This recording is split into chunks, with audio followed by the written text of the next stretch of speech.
Suddenly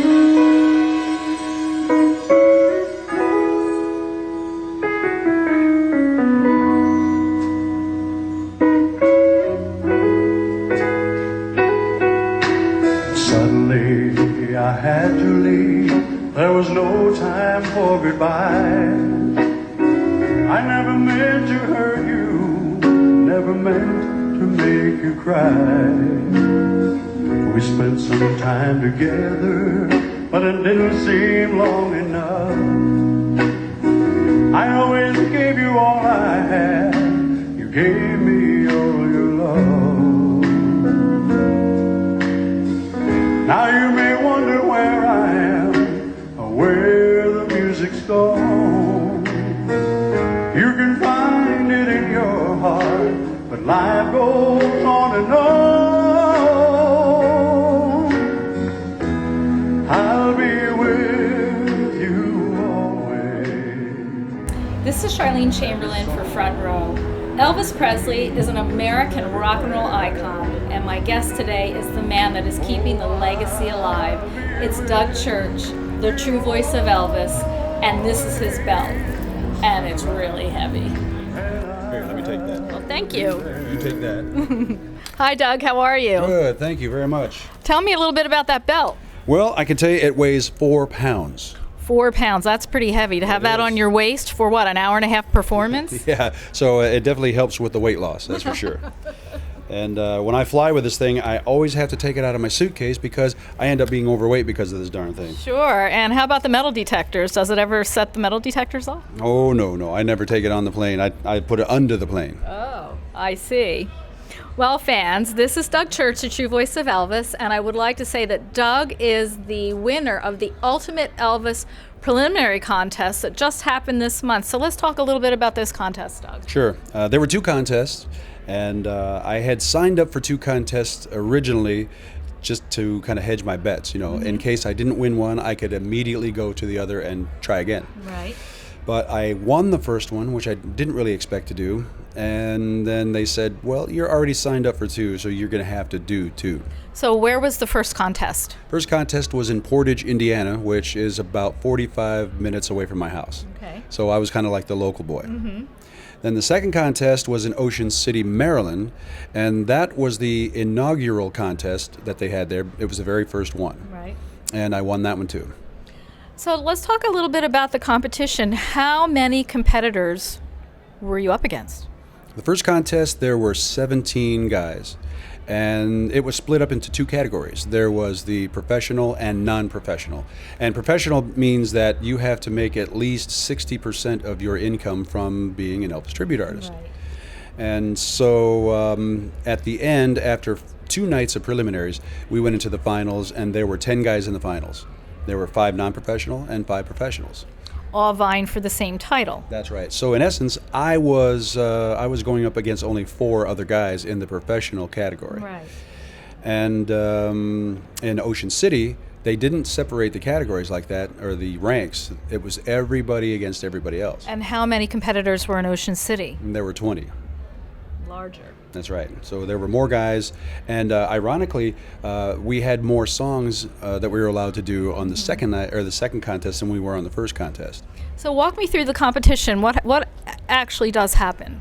Up the order in which we would do these songs, and sometimes you didn't get your choice because they didn't want to have a whole lot of repeats.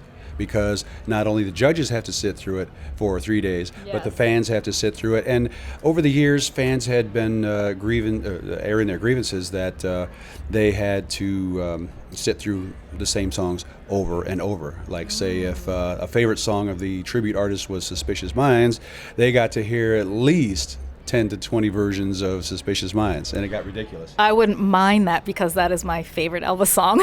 Well, in this case, I think it would start to get a little tedious. Yeah, probably. We're caught in a trap. I can't walk out because I love you too much, baby. Well, why can't you see what you're doing to me? When you don't believe a word I'm saying. Only our love survives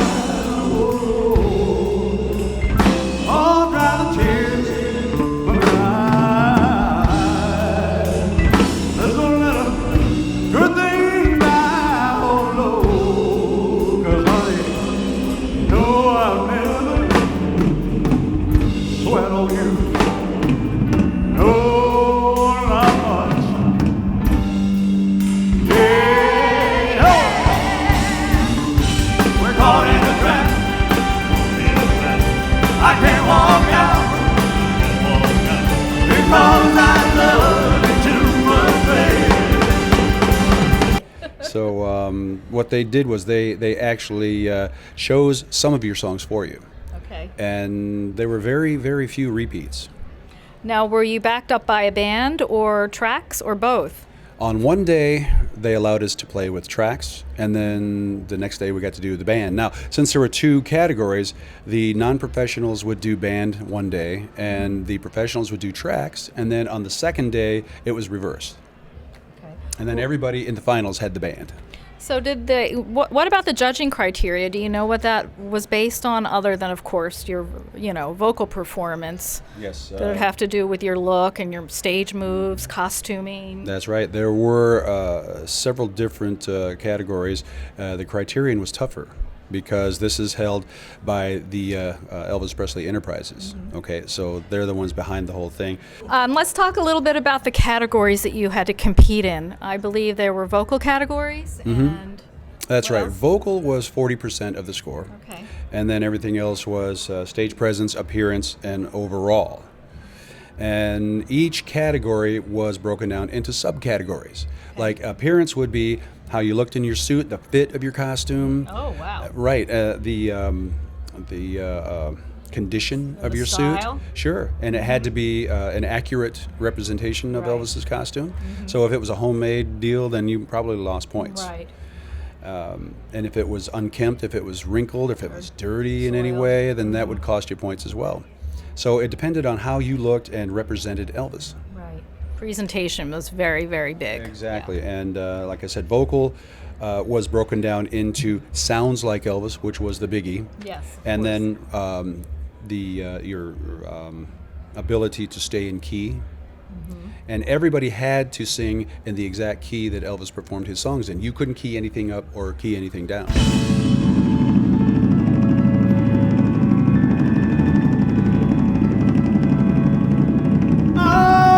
I'm so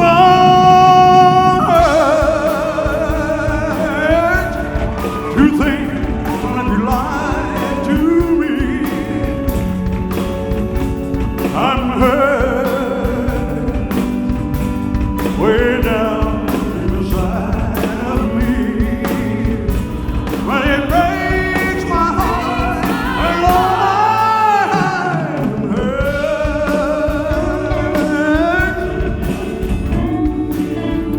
hurt. So if your voice did not really match that key, you really had to do some practicing to get there. Sure, and Yeah. be assured that the judges knew all this stuff. The EPE, they chose Which is? Elvis Presley Enterprises, chose very carefully their judges. Good. And they made sure that they went to school for this. They studied videos of Elvis, they studied the movies, everything from the 50s all the way through the 70s. And of course, I'm sorry, and of course, if you were a 70s representation of Elvis with the jumpsuit, you couldn't sing any songs from the 50s, unless Right. it was a song that Elvis had done also in the 70s, like Hound Dog. Elvis also performed it in the 70s, but you Yes. couldn't sing it in the style of the 50s. You had to sing it like the 70s. That's right. So your material had to match the Right. era that you represented. Very, very strict rules and regulations, but I think that's great, and that's what keeps it true. No, the strictest rule, in my opinion, was you could not leave the stage. You were not allowed to leave the stage. If you did, you were immediately disqualified. That wasn't just points off. That was you out of the building. Thank you very much. So, Doug, how does one prepare? How did you prepare for this? I know that you pretty much were in training for, 5 or 6 months maybe? that's right. I studied Elvis videos, and I got in the gym. I lost weight, and I went to a nutritionist to help with the weight loss. And I learned how to stretch properly before going out, because you don't want to pull anything. And Elvis was very limber. Yes. So I also practiced new makeup techniques and got new sideburns and new wigs, because I wear Elvis wigs on stage. Right. I did go online to look up ways to get more strength and power from my voice, and there were breathing Yes. techniques to help with that. So I did study in that area too. Yeah, and that's got to be so important, because you're singing in a style, almost a 70s style. It's not today's style of singing, Plus, those dance moves that Elvis did are not really what people are doing today either while they're performing. So you really have to take a step back and kind of work your body into that. Sure, Elvis felt the music. So his moves corresponded with that. They accentuated everything. They accentuated the drum beats. They accentuated the crescendos in music. And that's what Elvis's moves were all about. They weren't dance moves per se. That was just him getting down. What is your favorite Elvis song to perform live? To perform live, that is a tough question, really. There are so many. Wait, let me ask you another question. How many Elvis songs do you know? Oh, another toughie. And the questions get tougher as we go along, folks. Probably over 500. Yeah. Sure, there were 750 some odd songs in all, and I probably know five to 600. That's pretty amazing to know the lyrics to all of those Yeah, but I don't songs know and be able anything to else. vocalize. That's all I know. There's no room left in my brain for anything else except for Elvis songs. Doug, what is it about Elvis that keeps him so popular today? What is it that you think? Finally, an easy question. Yeah, okay. The appeal of Elvis is the fact that he was so charismatic and just the best looking guy in the entertainment business. And he was humble. I think his humility was appealing to everybody. The fact that he was so generous with his not just his money, but with his time. He would spend inordinate amount of time with fans all the time, giving them autographs and photos and things. And a lot of stars today, I don't feel that they do that. You know, they just will sign an autograph and that's it. They're done. And if you're lucky, they'll do that. Many of the artists don't even come out for autographs. They don't. And I've been to a few shows myself in the audience, and just hoping to get a glimpse of them afterwards, and it just never happened. You always stay until the last person gets to speak with you. Oh, that sure. wants to I speak sweep with up on the way out. Yeah. I know, you do. You really do. Let's talk for a minute just quickly about your travels. I know you were recently in Santiago, Chile this summer for a couple of concerts. How did that go? It went very well, and the thing about going to Chile is those folks down there, they make me feel like I'm Elvis because they're so helpful and generous, and I want it for nothing. When I'm in Chile, it's a big production. Everything is grandioso.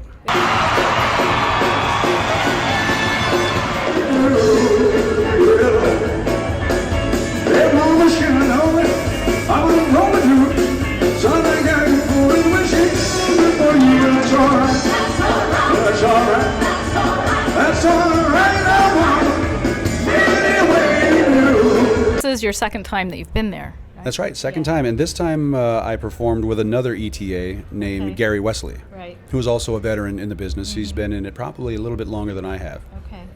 But he did some of the earlier years and the earlier did you handle music. the 70s? Yes, I did. So I was just that's all I do. I like to sing the earlier stuff, but I don't wear the costume for it. Right. Will you be going back to Chile next year, do you think? I think it's in the works right now. I think Mario is positive about that, he's working on it. The competition that happens in Memphis is during Elvis Week. The week of August the 16th, and that's what is called Elvis Week. Right. That's right. That's where everybody who is an Elvis fan comes to Memphis to walk through Graceland. Many do the candlelight vigil on the 16th to commemorate his passing. Let's get back to the competition for a second. The Ultimate Elvis competition, now you will be competing in Memphis in August, and if you win, and we hope you do win, what happens then? Well, you get the sanctioning of Elvis Presley Enterprises, which I think is the aspiration of every Elvis tribute artist. Yes. It's kind of like the cherry on top of your career. Right. And it opens up so many other doors, because it sets you into an elite group above the rest of the Elvis tribute artists out there. And that's something that they all aspire to. And that's something that I'd like to have as, the ultimate stamp on my resume. Of course. I think that'd be wonderful. As Doug puts on the final touches, I would like to thank him for keeping the magic, the music, and the memories of the King alive. Thanks, Doug. Flying higher in the sky. This is Charlene Chamberlain for Front Row. Thanks for watching. Of a better land